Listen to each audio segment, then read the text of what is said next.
on se devait de terminer cette séquence par une partie sur la politique énergétique, puisque nous sommes à la semaine de la conférence environnementale. Donc, une question sur les États-Unis et puis une question sur la France. Donc, Cécile, est-ce que tu peux nous rappeler un petit peu quel est le mix énergétique et électrique américain et qu'est-ce qui se passe aux États-Unis? Et puis après, j'aurai une question pour Robert.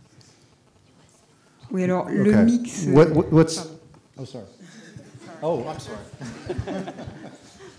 No, go ahead. Sur le mix énergétique, donc on parle de l'ensemble des moyens de produire de l'énergie pour les transports, pour la chaleur, pour l'électricité. Le mix américain est toujours dominé par le pétrole à 36%, vient ensuite le gaz à 26%, le charbon ensuite à 20%, et le nucléaire et les renouvelables à 8%, renouvelables étant surtout la grande hydroélectricité. Si on parle maintenant du mix électrique, c'est-à-dire la partie de ce mix qui concerne uniquement la production d'électricité, c'est là qu'on voit l'effet de la révolution des gaz de schiste, puisque le charbon, qui était jusqu'alors la principale source de production d'électricité aux États-Unis, décroît très très rapidement. En un an, il a perdu 5 points. Il est maintenant à 31% du mix électrique. Et ce qui monte, évidemment, c'est le gaz, il est à 37% et le gaz est à 31%.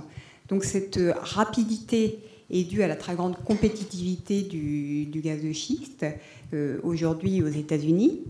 Le nucléaire se situant, lui, autour de 19% du mix électrique. Donc ce qui se passe aujourd'hui aux États-Unis est assez impressionnant quant à la rapidité de l'effet gaz de schiste sur notamment fermeture de centrales à charbon, sachant que le dit charbon est directement expédié où ça vers là où il est compétitif dans le monde. Et en ce moment, il faut dire que l'énergie la plus compétitive en Europe, c'est le charbon.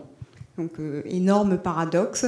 Les États-Unis ont exporté leur révolution énergétique en Europe sous la forme de charbon.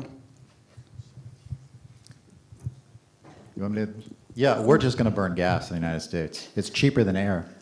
But to me, it's like switching from Coke to Diet Coke. Oui, on va brûler du gaz aux États-Unis parce que c'est moins cher que l'air, mais pour moi, c'est un peu comme passer du Coca au Coca Light. So it's not solving the problem, and it's industrializing the countryside. And ça ne résout aucun problème. On industrialise à marche forcée les campagnes. So to me, I know it's displacing coal, which is a great thing. It's the United States is reducing its CO2 emissions faster than any industrialized country in the world right now because we're switching to gas.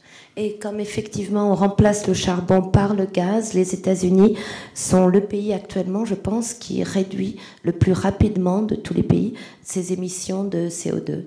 But it's locking us into a fossil fuel infrastructure that's going to be there for another 50 years, at least.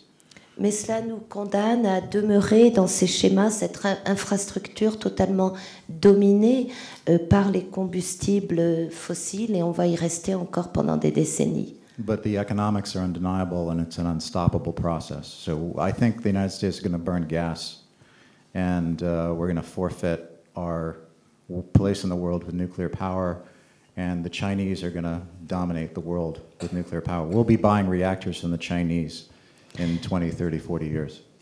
Mais je crains malheureusement que, eh bien oui, si on choisit de continuer à brûler du gaz, les États-Unis vont perdre leur rang dans le monde en tant que puissance nucléaire. La Chine va nous remplacer et d'ici 20-25 ans, je serai prêt à parier qu'on va acheter des réacteurs aux Chinois. But I'd much rather buy reactors from France, personally. Personnellement, je préférais les acheter, les réacteurs nucléaires, à la France.